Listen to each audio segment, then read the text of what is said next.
ایک بادشاہ جو غرور اور طاقت کے نشے میں کعبہ کو گرانے کے ارادے سے ہاتھیوں کا فوج لے کر مکہ کی طرف چل پڑا تھا۔ میں اس پرانی عمارت کو مٹی میں ملا دوں گا، پھر دیکھتا ہوں لوگ عبادت کے لیے کہاں جاتے ہیں۔ یہ واقعہ حضور صلی اللہ علیہ وسلم کی ولادت سے صرف 55 دن پہلے کا ہے۔ یمن کا بادشاہ ابرہہ، جس نے ایک عظیم الشان گرجا گھر تعمیر کیا تھا اور یہ کوشش کرنے لگا کہ عرب کے لوگ بجائے خانہ کعبہ کے یمن آ کر اس گرجا گھر کا حج کیا کریں۔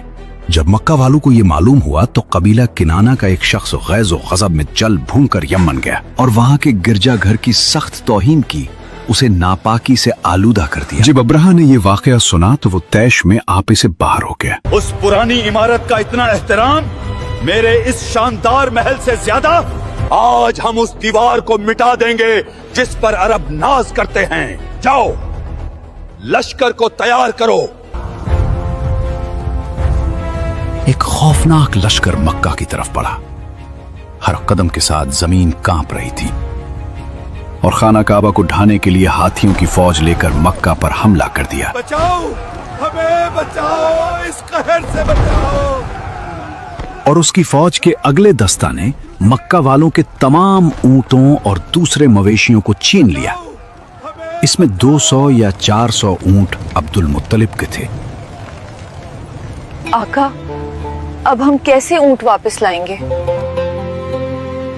آپ فکر مت کرو۔ عبد المطلب کو اس واقعہ سے بڑا رنج پہنچا۔ حضرت عبد المطلب نے فیصلہ کیا کہ وہ خود اس ظالم بادشاہ سے ملاقات کریں گے۔ اب مجھے خود وہاں جانا ہوگا اور اپنے اونٹ واپس چھڑانے ہوں گے۔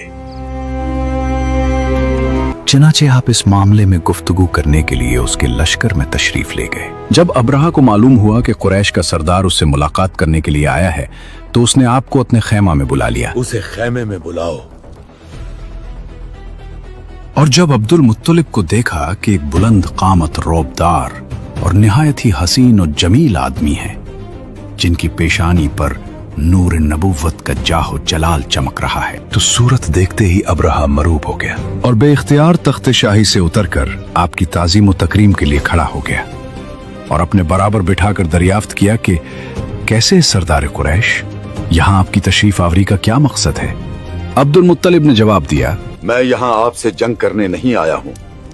ہمارے اونٹ اور بکریاں جو آپ کے لشکر کے سپاہی ہانک آئے ہیں، اور آپ ان سب مویشیوں کو ہمارے حوالے کر دیجئے۔ اے سردار قریش، میں تو یہ سمجھتا تھا کہ آپ بہت ہی حوصلہ مند اور شاندار آدمی ہیں، مگر آپ نے مجھ سے اپنے اونٹوں کا سوال کر کے میری نظروں میں اپنا وقار کم کر دیا۔ اونٹ اور بکری کی حقیقت ہی کیا ہے؟ میں تو آپ کے کعبہ کو توڑ پھوڑ کر برباد کرنے کے لیے آیا ہوں۔ آپ نے اس کے بارے میں کوئی گفتگو ہی نہیں کی۔ مجھے تو اپنے اونٹوں سے مطلب ہے۔ کعبہ میرا گھر نہیں ہے بلکہ وہ خدا کا گھر ہے۔ وہ خود اپنے گھر کو بچا لے گا۔ مجھے کعبہ کی ذرا بھی فکر نہیں ہے۔ یہ سن کر ابرہہ اپنے فرعونی لہجے میں کہنے لگا، اے سردار مکہ، سن لیجئے، میں کعبہ کو ڈھا کر اس کی اینٹ سے اینٹ بجا دوں گا اور روئے زمین سے اس کا نام و نشان مٹا دوں گا، کیونکہ مکہ والوں نے میرے گرجا کی بڑی بے حرمتی کی ہے۔ اس لیے میں اس کا انتقام لینے کے لیے کعبہ کو مسمار کر دینا ضروری سمجھتا ہوں۔ پھر آپ جانے اور خدا جانے، میں آپ سے سفارش کرنے والا کون؟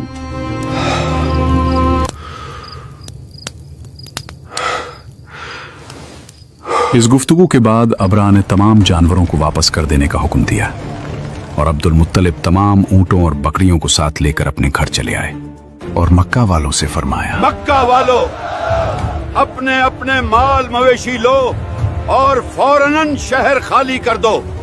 اس ظالم کا لشکر کسی بھی وقت پہنچنے والا ہے۔ میرے ساتھ پہاڑوں کی چوٹیوں پر چڑھ جاؤ، ہم اس کے ہاتھیوں کا مقابلہ نہیں کر سکتے، مگر یاد رکھو ہمارا رب سب دیکھ رہا ہے۔ مکہ جو ہر وقت رونقوں سے بھرا رہتا تھا، آج وہاں ایک عجیب سا سناٹا چھا گیا تھا۔ हर तरफ खामोशी थी, मगर दिलों में एक तूफान पल रहा था। हजरत अब्दुल मुत्तलिब के कहने पर हर शख्स अपने घर को खुदा के हवाले करके निकल रहा था। मक्का वालों ने पहाड़ों की ऊंट से नीचे झांक कर देखा। वहां उनका शहर खाली पड़ा था और सामने से मौत का एक लश्कर बढ़ता चला आ रहा था। माओ ने अपने बच्चों के मुंह पर हाथ रख दिए ताकि उनके रोने की आवाज दुश्मन तक न पहुंचे। बेटा, खामोश रहो, हम बेबस हैं, मगर वो ऊपर वाला सब देख रहा है।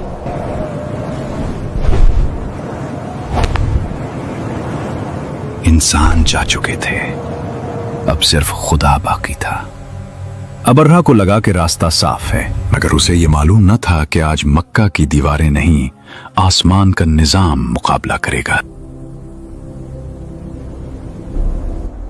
शहर खाली हो चुका था, लोग जा चुके थे, मगर कुरैश का सरदार अपने मालिक को तन्हा कैसे छोड़ देता।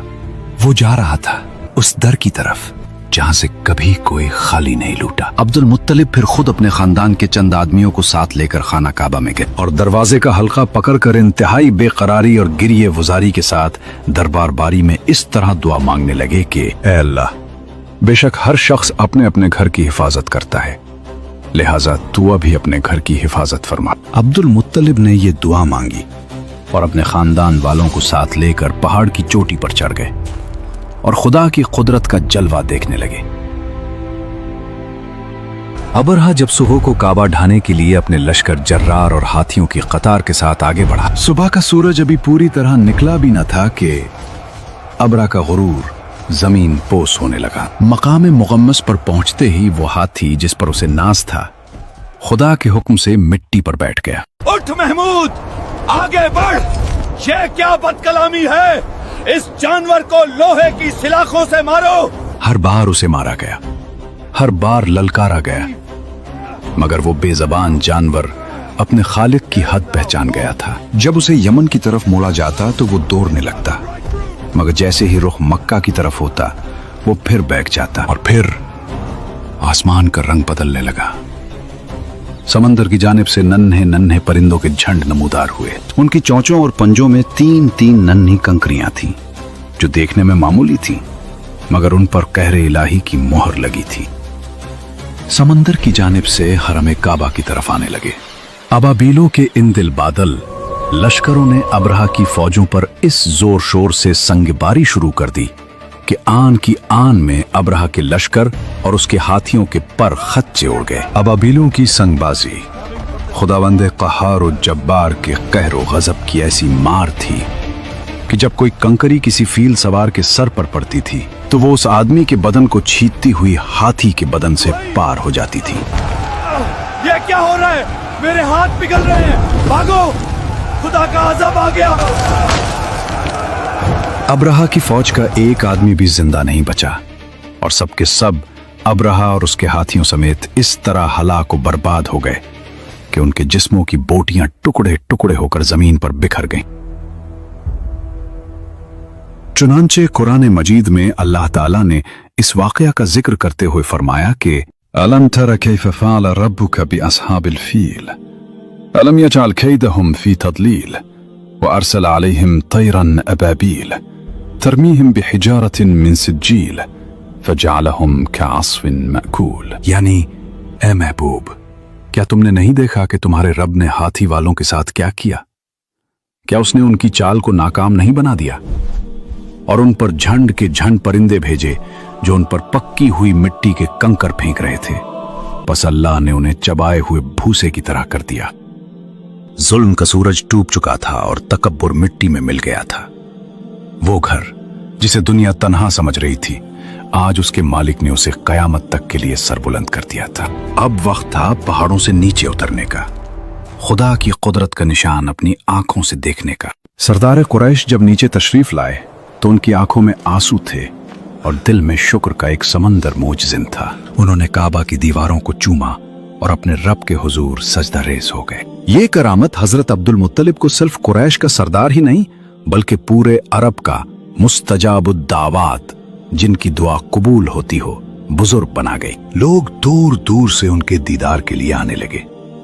हर शख्स जान गया था कि ये वो अजीम हस्ती है जिस पर आसमान की खास नजर करम है। अब्राहा का लश्कर मिट्टी में मिल चुका था। अरब के रेगिस्तान में अब एक अजीब सी खामोशी छा गई थी, मगर यह खामोशी किसी तूफान की नहीं थी, बल्कि उस सहर के इंतजार की थी जो कयामत तक के लिए इंसानियत की तकदीर बदलने वाली थी। इस नूर की अमानत हजरत अब्दुल्ला रजी अल्लाह अन्हु के पास थी। वो अब्दुल्ला जो कुरैश के सबसे लाडले और हसीन नौजवान थे, चूंकि उनकी पेशानी में नूर मोहम्मदी अपनी पूरी शान और शौकत के साथ जलवागर था। कबीला कुरैश की तमाम हुसैन औरतें उनके हुस्न जमाल पर फरीफ्ता और उनसे शादी की खास्तगार थीं, मगर अब्दुल मुत्तलिब उनके लिए एक ऐसी औरत की तलाश में थे जो हुस्न जमाल के साथ साथ हस्ब नसब की शराफत और इफ़्फ़त व पारसाई में भी मुमताज हो। अजीब इत्तिफाक कि एक दिन अब्दुल्ला शिकार के लिए जंगल में तशरीफ ले गए। मुल्क शाम के यहूदी चंद अलामतों से पहचान गए थे कि नबी आखिरुज़्ज़मान के वालिद माजिद यही हैं। चुनांचे उन यहूदियों ने हजरत अब्दुल्ला को बारहा कत्ल कर डालने की कोशिश की। इस मर्तबा भी यहूदियों की एक बहुत बड़ी जमात तैयार होकर इस नीयत से जंगल में गई कि अब्दुल्ला को तन्हाई में धोखे से कत्ल कर दिया जाए, मगर अल्लाह ताला की हिफाजत ने इस मर्तबा भी अपने फजल करम से बचा लिया। आलम गैब से चंद ऐसे सवार नागहा नमूदार हुए जो इस दुनिया के लोगों से कोई मुशाबहत ही नहीं रखते थे। उन सवारों ने आकर यहूदियों को मार भगाया और अब्दुल्ला को बहिफाजत उनके मकान तक पहुंचा दिया। वहब बिन मुनाफ भी उस दिन जंगल में थे और उन्होंने अपनी आंखों से ये सब कुछ देखा, इसलिए उनको अब्दुल्ला से बेइंतहा मोहब्बत और अकीदत पैदा हो गई और घर आकर ये अज़्म कर लिया कि मैं अपनी नूरे नजर आमना की शादी अब्दुल्ला ही से करूं। चुनाचे अपनी इस दिली तमन्ना को अपने चंद दोस्तों के जरिए उन्होंने अब्दुल मुत्तलिब तक पहुंचा दिया। खुदा की शान कि अब्दुल मुत्तलिब अपने नूरे नजर अब्दुल्ला के लिए जैसी दुल्हन की तलाश में थे, वो सारी खूबियां हजरत आमना बिन्त वहब में मौजूद थीं। अब्दुल मुत्तलिब ने इस रिश्ते को खुशी खुशी मंजूर कर लिया।